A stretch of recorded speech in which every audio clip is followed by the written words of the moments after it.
All right, guys, welcome back to another episode of the Daily Rundown. So, I want to talk about Charlie Kirk and everything that's happened since his death. Now, for everybody who don't know, Charlie Kirk, he was a 32-year-old co-founder of Turning Point USA, a prominent conservative youth organizer, and he also was the host of the Charlie Kirk Show. I fucked this whole thing up. Let me start this whole thing over. It started at 1 minute for the edit. Okay. Guys, welcome back to another episode of the Daily Rundown hosted by me, Simp. Tonight I want to talk about Charlie Kirk and what's recently happening with his alleged shooter's arraignment.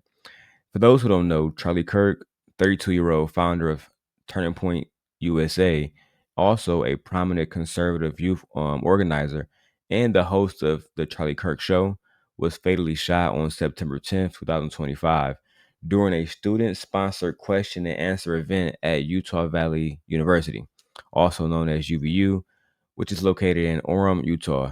He was struck in the neck by a single gunshot fired from approximately 200 yards away, and this has caused a lot of issues among so many people in the YouTube community, or just life. Over 100 teachers have been fired. So much shit going on. When the shooting occurred, it was very graphic. Video clips surfaced online. They went viral and they quickly sparked widespread outrage, and it ended up causing debates all over the place when it comes to political violence. Now, this young man right here, I think his name is Tyler Robinson. He is the alleged shooter. He's the alleged shooter. Tyler Robinson is a 22-year-old former straight A student from Utah and was arrested and formally charged on September 16th with aggravated murder, felony discharge of a firearm, obstruction of justice, and witness tampering. The prosecutor that's working on this case is Utah County Attorney Jeff Gray, and he also announced that he plans to seek the death penalty. Now, I want to show you guys this video, and it's the first video coming out of Tyler Robinson in court. Let's go directly into it.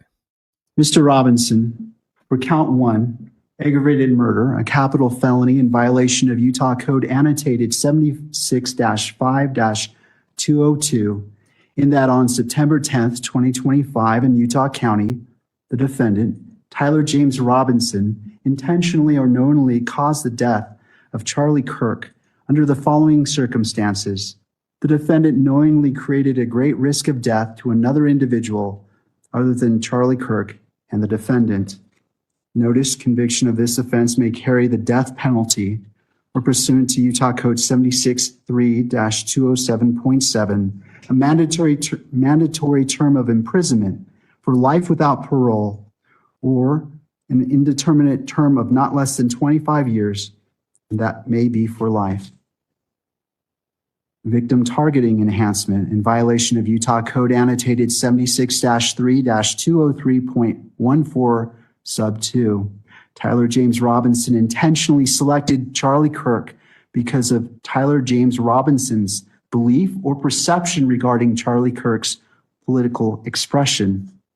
Notice if the trier of fact finds beyond a reasonable doubt that the victim targeting enhancement applies, the sentencing judge or the Board of Pardons and Parole shall consider the defendant's selection of the victim as an aggravating factor. Violent offense committed in the presence of a child aggravating factor, the sentencing judge or the Board of Pardons and Parole shall consider as an aggravating factor in their deliberations that the defendant committed a violent criminal offense in the presence of a child. Count two, felony discharge of a firearm. You are witnessing here our ABC News Live coverage. This is the first appearance in court, virtually you can see, which is how they do it.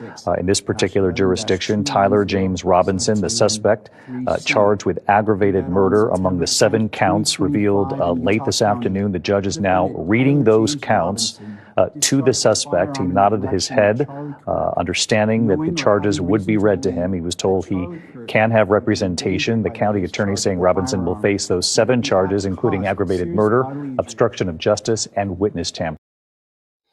Now, I'm not rooting for this guy. I hope this guy burn in hell. But saying that he's not allowed to have legal representation and he is an American just shows me that in Charlie Kirk's death, he's still being treated better than most black people. The man that shot him, like, I wish that George Zimmerman wasn't allowed to get legal representation. I wish Derek Chauvin wasn't allowed to get legal representation. This man, sure, he committed a violent act, but the fact that y'all don't even allow him to have true due process is insane. I see why this is causing a lot of controversy all over the place. There was people rooting for Charlie Kirk's death. There was people hoping that he wasn't gonna make it through. There was people that is happy that they don't got to hear from him no more, which is cool, right? Feel how y'all want to feel, but imagine you going to jail for something and not being able to get an attorney because they feel like the crime you committed is so bad that you're not allowed an attorney. But there again, every other murderer I can name, the cops that killed Eric Gardner, all these guys had lawyers. So I don't know what to say about this, man. Rest in peace, Charlie Kirk. I hope that guy Tyler burns in hell. But at the end of the day, this is nothing else but white on white crime. That's all I'm gonna say. That's my thoughts. Leave a thought and comment in the comment section, guys. With that being said, have a good night.